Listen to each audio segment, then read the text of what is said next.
I called up my once intern and aspiring medico then, who is now an engineering student.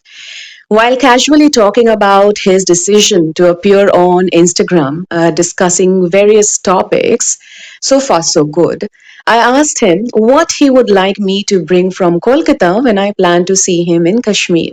Right? His answer surprised me. Books. Books? When did you start reading?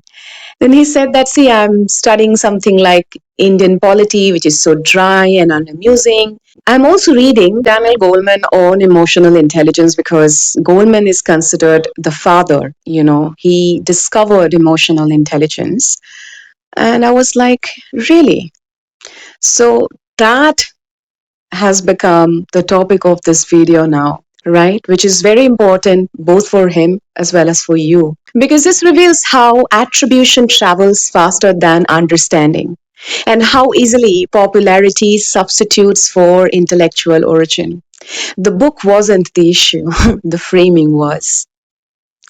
Now, parental titles collapse process into personality. They suggest a single act of creation where there was, in reality, years of definition, argument, revision, and testing. When we crown fathers or mothers, we don't merely simplify history, we miseducate learners. Original theorists fade into the background while communicators are elevated into founders. This isn't about reverence, it is about accuracy. Knowledge is not inherited, it is constructed. And once attribution becomes symbolic rather than methodological, people stop asking essential questions. Who defined the construct? Who drew its boundaries? Who risked being wrong inside peer review rather than being persuasive in public? So, before emotional intelligence became a framework and long before it became a bestseller, it actually appeared in a doctoral dissertation. In 1985, Wayne Leon Payne used the term emotional intelligence in his PhD work. It was exploratory, uneven, unfinished, exactly how ideas are supposed to begin. Payne did not disappear because he lacked originality. He disappeared because doctoral labor rarely travels beyond citation trails. His erasure shows the first cut in intellectual history. Junior scholarship enters quietly, gets absorbed, refined elsewhere, and later remembered without its earliest author. This is not an anomaly. It's structural, it continues even today. So, emotional intelligence became a psychological construct through the work of Peter Salovey and John Mayer. They did not assist a birth, they authored the framework.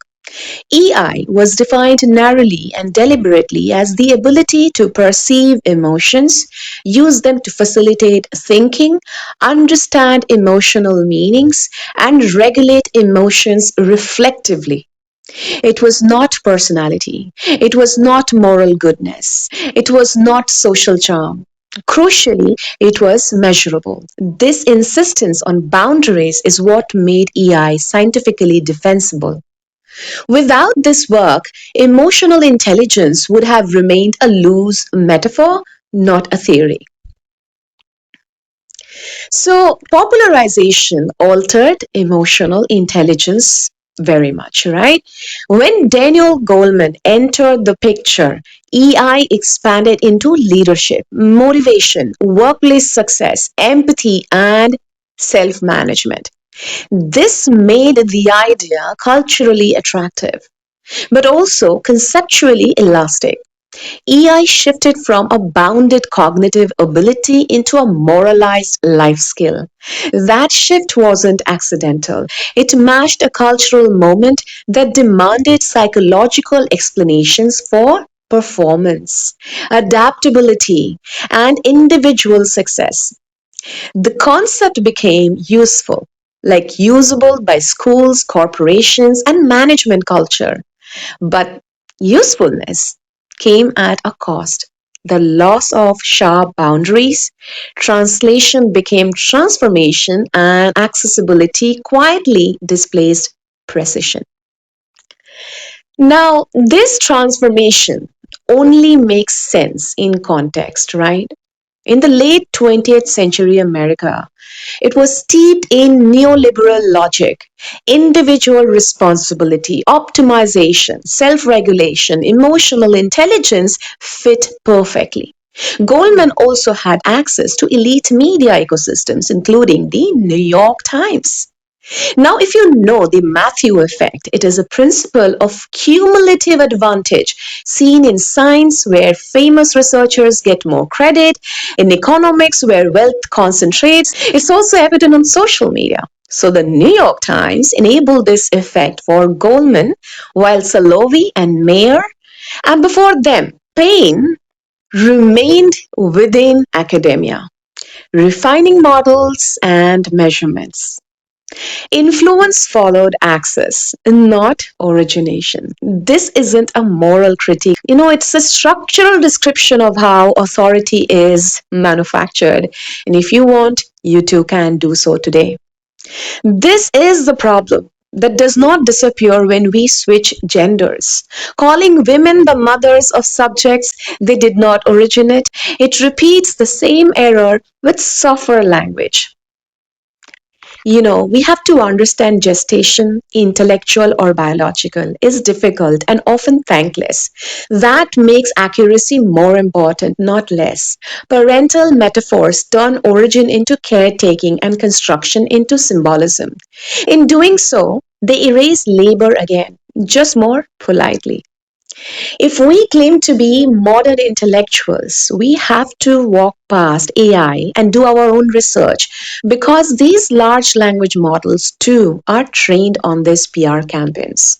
Also, you can say this is the very reason true intellectuals are often restless as their energy is rarely conserved but invested in inquiring the unknown, the little or lesser documented. So, is Goleman the father of emotional intelligence? Absolutely no. And the question itself reveals a problem. What we are really seeing is a pipeline: origin in obscurity, validation in academia, power in media. Fatherhood is a story we tell afterward to make this feel natural.